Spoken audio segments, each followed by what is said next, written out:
When a UPS driver picked up a package, he noticed a note scribbled on it. He could have written it off as some kind of twisted joke, but he didn't. Now, a toddler and his mother have been rescued from a living nightmare, thanks to the delivery man. James Jordan won't be receiving any Father or Husband of the Year awards after what the 33-year-old Missouri man did to his wife and their 3-year-old son. What the two were forced to endure was nothing short of a nightmare. But thanks to an observant UPS delivery driver, Jordan got to face the music for being a monster after his wife and son were freed from the hell he put them in. The horrific ordeal began when Jordan locked his 3-year-old son in a room without food or water, where the child was forced to remain for 15 long hours, according to CBS. His father then turned his attention to the boy's mother. One can only imagine what the child heard as Jordan viciously abused the woman, holding her captive in their own home near Robertsville. Not only was his wife prevented from leaving the house, but James Jordan also took her phone as he held her prison and beat her. According to Kmov, she was punched, slapped, and even forced to strip naked before being sexually assaulted, all while her toddler son remained locked in a room,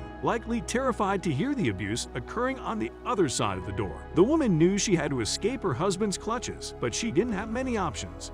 She tried to flee, but Jordan caught her, dragging her back into the house by her hair. Armed with a pistol, Jordan pointed it at his wife's head several times, threatening to kill her and then himself as her desperation to get away grew. She finally came up with a plan. For it to work, she needed one person to be observant while on the job. Luckily for her, the right UPS man was sent to her home. When the driver arrived to pick up a package, the unnamed woman knew this might be her only chance to get a message out, so she scrawled "Contact 911" on the box. She casually answered the door, not wanting to let on that she was up to something, and handed the UPS man the box, pretending everything was fine. Allegedly, Jordan was standing behind her with a gun, so she couldn't say a word. All she could do was wait, hoping the man would take the time to look at the package closely and follow her instructions. And he did. He saw her plea and did just as it said, contacting the police. A SWAT team responded to the call, freeing the woman and her son. James Jordan was taken into custody and held on a $100,000 bond, facing charges of domestic assault, felonious restraint, sodomy, unlawful use of a weapon,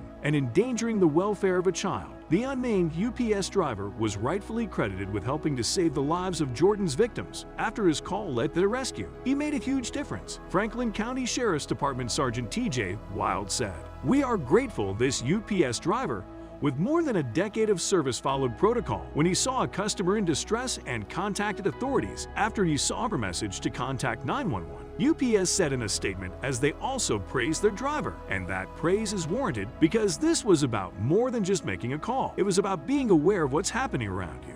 Often, people mindlessly go about doing their job without paying much attention to anything other than the task at hand. It's not unusual to see a driver handle a package without taking a closer look, but this man was observant and 2 people are alive because of it. As many of us spend our days caught up in our own lives, we might be missing a desperate message from someone in need. Slow down and look around, especially if you work in the service industry. Stories like this one are not all that uncommon. Women trapped in domestic abuse situations are often forced to seek help in unusual places, slipping a note to anyone they can. Hopefully, any woman who might find herself in such a situation will have seen this, remember it, and be brave enough to use it to save her own life. The only question is if you were discreetly given such a message. Would you be too distracted doing your job to notice?